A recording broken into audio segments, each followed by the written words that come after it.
Hello hello बच्चों, welcome back to your channel जहाँ पे हम कंटिन्यू कर रहे हैं अपना chapter diversity in living organism.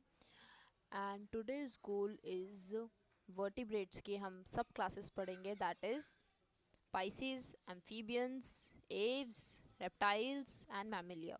Okay, so far what we have covered, मैंने आपको phylum and kingdom animal kingdom आपको कंप्लीट करा दिया है। मैंने आपको प्रोटोकॉर्डेट और कॉर्डेट के बीच में डिफरेंस बताया। मैंने आपको नोटोकॉर्ड के बारे में बताया, नर्व कॉर्ड के बारे में आपको बताया। मैंने वर्टिब्रेट डेटा की क्या स्पेशल फीचर्स होते हैं उसको बताया। ठीक है, and today we will going to complete 3 sub phylums या sub classes, that is Pisces, amphibians and Reptilia. Okay, so let's get started. देखो, जो पाइसेस है, पाइसेस के अंदर सारी बर्ड्स की क्लासेस आती हैं।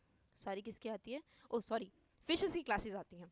ओके, स्पाइसेस में क्या आते हैं? फिशेस की क्लासेस आती हैं, मतलब सारी फिशेस इसके अंदर आती हैं। These are cold blooded. Okay, cold blooded होते हैं ना। What do you mean by cold blooded? Cold blooded वो फिशेस होती हैं या वो ऑर्गेनिजम्स होती हैं which can not regulate their temperature according to their surrounding. यानी कि अगर उन्हें सर्दी में पहुंचा दिया जाए तो उनका बॉडी टेम्परेचर, क्या पता अगर सर्दी के लिए नहीं बनाए तो सर्दी वो नहीं अडेप्ट कर पाएंगे, इसलिए वो मर जाएंगी। क्या पता अगर मैंने उन्हें गर्मी में ट्रांसफ़र कर दिया है तो उनकी बॉडी अगर गर्मी के लिए नहीं बनी तो क्या पता वो वो उसमें मर जाए। यानी कि वो जिस टेम्परेचर में उन्हें नेचर ने ऑप्टिमाइज़ किया है वो उसी टेम्परेचर में रह सकती हैं, इसके अलावा वो ज़िंदा नहीं रहेंगी। Okay, these are cold blooded, cannot regulate temperature according to the surrounding. Okay, third second is these are aquatic vertebrates, मतलब they are mostly found in water. ठीक है, मतलब पानी में ही ज़्यादातर देखने को मिलती हैं। their body is streamlined। ठीक है, अच्छा स्ट्रीमलाइन का मतलब पता है? स्ट्रीमलाइन का मतलब है एक इस तरीके की बॉडी शेप, मतलब फ्रंट से बल्जीनेस होना और पीछे की तरफ से हाइडेड रहना, छोटा रहना। ठीक है, अगर मैं इसका लाइव एग्जांपल आपको दूं तो वो होता है एरोप्लेन। हमारी जो एरोप्लेन की शेप भी होती है वो स्ट्रीमलाइंड ही होती है। ठीक है, दे हैव पेयर्ड अपेंडेजेस, जिसे हम फिन्स कहते हैं। ठीक है, इनके अपेंडेजेस भी होते हैं। ठीक है, जो कि फिन्स हम इन्हें बोलते हैं। दो चीज़ें करने में मदद करते हैं, पहला swimming in water and balancing. ठीक है, पानी में अपने आप को बैलेंस भी रखना है। ठीक है, वो फिन्स की मदद से ही होता है। अब दो तरह के इनके फिन्स होते हैं, एक होते हैं पेक्टोरल फिन्स, एक होते हैं पेल्विक फिन्स। पेक्टोरल जो कि आगे की तरफ होते हैं, लाइक इस रीजन में प्रेजेंट होंगे पेक्टोरल फिन्स, और पेल्विक फिन्स कौन से होते हैं? जो पीछे की तरफ होते हैं। ओके, नाउ रेस्पिरेटरी ऑर्गन इनके अंदर क्या होते हैं? गिल्स होते हैं। ठीक है, हार्ट इज ऑफ 2 चेम्बर, यानी कि पाइसेस के में जो इतनी फिशेज आती हैं उनके अंदर 2 चेम्बर के हार्ट होते हैं। मतलब मान लो ये अगर हार्ट है तो इसके अंदर 2 चेम्बर्स होंगे। पहला चेम्बर जिसे हम ऑरिकल बोलते हैं और दूसरा चेम्बर जिसे हम वेंट्रिकल बोलते हैं, जो क्या करता है? ब्लड को डिवाइड रखता है। डीऑक्सीजनेटेड ब्लड को अलग रखेगा, ऑक्सीजनेटेड ब्लड को अलग रखेगा। ठीक है, यानी क्लीन ब्लड को अलग रखेगा और जो वेस्ट ब्लड है या फिर मिक्सड अप ब्लड है उसको सेपरेट रखेगा। ठीक है, जिनकी स्किन होती है वो स्लाइमी होती है नेचर में। ठीक है, और इसीलिए वो स्केल से कवर अप होते हैं। स्केल से क्या होते हैं? कवर्ड होते हैं। ठीक है, नेक्स्ट, पाइसेस में 2 मेजर टाइप की फिशेज आती हैं। एक होती है कार्टिलेजिनस फिशेज, यानी कि उनकी बॉडी सिर्फ और सिर्फ कार्टिलेज से बनी है, और दूसरी होती है बोनी फिशेज, यानी उनकी जो बॉडी है बोन से भी बनी होती है। Okay, now the cartilaginous fishes are mostly found in marine water. Okay, whereas bony fishes are mostly found in oceans and seas.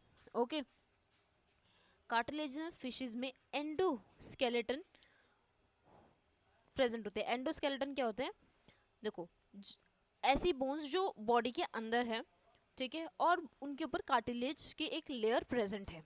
Okay, these are flattened, बिल्कुल फ्लैट होती हैं ये। एग्जाम्पल क्या आते हैं? Torpedo and trigon. टॉर्पिडो कौन सी होती है? जिनके पास ये एबिलिटी होती है कि वो इलेक्ट्रिसिटी एमिट कर पाएँ।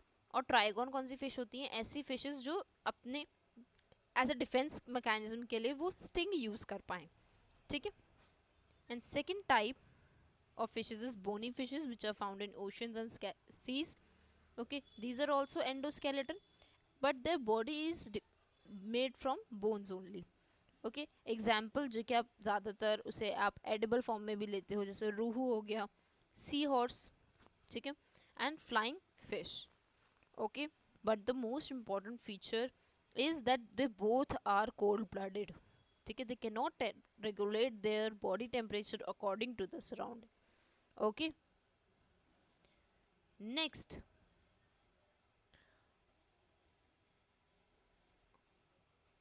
subphylum is amphibia. Now see, amphibians are again cold blooded. That means they cannot regulate their temperature according to the surrounding. But what's the special feature of amphibians? That they are both terrestrial as well as aquatic.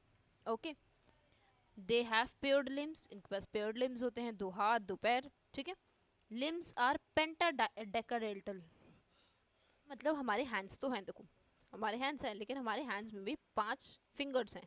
ठीक है, पेंटा मतलब 5. ठीक है, तो यानी जिसके 5 digits होंगे. Okay, skin is moist. ठीक है, ग्लैंड्यूलर मतलब वो ग्लैंड्स उसके अंदर से क्या सिक्रिएट होते रहते हैं, कुछ ना कुछ सिक्रीशन होती रहती है, प्रोसेस होती रहती है, ताकि इनकी जो स्किन होती है वो नरिश्ड रहे. ठीक है, without scales are not present in amphibians. Okay, respiratory organ like gills, lungs is present. Okay, even skin also act as a respiratory organ in amphibia. Okay, eyes have movement. यानी देखो, अब तक आप जितने भी ऑर्गेनिजम्स पढ़ रहे थे, एनिमल्स की स्पीसीज पढ़ रहे थे, उनमें क्या था, आइज़ की मूवमेंट नहीं हो पाती थी. मतलब अगर वो किसी ऑब्जेक्ट को देख रहे हैं, ठीक है, वो उसी ऑब्जेक्ट को एक समय पे देख सकते हैं और किसी चीज़ को आसपास नहीं देख सकते. लेकिन एम्फीबियंस में ये फीचर स्टार्ट हो गया था आई मूवमेंट का. ठीक है, कि आप आई बॉल को मूव कर सकते हो. ठीक है, हार्ट इज ऑफ 3 चेम्बर्स. ठीक है, 2 ऑरिकल एंड 1 वेंट्रिकल. जैसे कि आप देख सकते हैं जो ऊपर वाले सेक्शन है, जो मैंने 1 और 2 सेक्शन बनाए हैं, these are auricles. And third वाला जो सेक्शन है वो क्या है, थर्ड चेम्बर क्या है, वेंट्रिकल आपका. ठीक है, they undergo hibernation, that is winter sleep, and estivation, that is summer sleep, to protect from unfavorable condition. जैसे कि मैंने आपको बताया, ये अपने टेम्परेचर को रेगुलेट नहीं कर सकते with the surrounding, so they undergo a period of short span, life span में मतलब एक छोटा सा ब्रेक लेने के लिए चले जाते हैं, हाइबरनेशन और एस्टिवेशन, ताकि जब अनफेवरेबल कंडीशन होती है, जैसे आपने देखा होगा विंटर्स में कभी आप लिजर्ड्स नहीं देखते हो, रीज़न यही है कि वो हाइबरनेशन में चली जाती हैं. ओके, एग्जाम्पल क्या है, इसमें सैलेमेंडर आती हैं, फ्रॉग, टोड, और इसमें इक्थोफिलस, हाइला, जिसे आप ट्री फ्रॉग भी कहते हो. ये सारे एग्जाम्पल है किसके, एम्फीबियंस के. Okay, next and the final topic of today, that is Reptilia. See, reptiles जो होते हैं वो क्या होते हैं, कोल्ड ब्लडेड होते हैं अगेन. ठीक है, they do not have the ability to adapt the temperature according to their surrounding. Okay, their body is divided into 3 major section, that is head, neck, trunk and tail. ठीक है, head जिसमें आप उनका head region देखते हो, eyes, knows, इस तरीके से. ठीक है, नेक जिसमें आपका पाथवे होता है, trunk and tail region present होता है. ओके, रेस्पिरेशन के लिए लंग्स प्रेजेंट होते हैं किसमें, रेप्टाइला में. Heart is of 4 chamber, that is of 2 auricles and 2 ventricles. Okay, example क्या है आपके, वॉल लिजर्ड्स आप देखते हो, फ्लाइंग लिजर्ड्स, जितनी आप लिजर्ड्स देखते हो ना, जितनी मतलब स्पीसीज के लिजर्ड्स देखते हो, वो सब रेप्टाइला में आते हैं. सभी तरीके के स्नेक्स रेप्टाइला में आते हैं. ठीक है, इवन क्रोकोडाइल भी रेप्टाइला में ही आता है. ठीक है, तो रेप्टाइला भी बड़ा सिंपल है, कुछ नहीं है, बस हाँ रेप्टाइला में एक प्रॉपर्टी होती है, क्या, presence of scale over their skin. Skin के ऊपर एक स्केल की लेयर होती है जो क्या होती है, शेड भी करती है. ठीक है, स्नेक्स और लिजर्ड्स जो होती है वो अपनी स्किन को शेड करने की भी कैपेसिटी रखते हैं. ओके, सो हमने क्या कंप्लीट कर लिया, हमने मेजरली आज पाइसेस, एम्फीबियंस और रेप्टाइल्स, से तीनों टॉपिक को कंप्लीट कर लिया है. So I want that you should read these 3 topics from the NCERT, go through from NCERT. और अगर आपको कोई भी डाउट है, you can ask me in the comment section. Thank you so much बच्चों.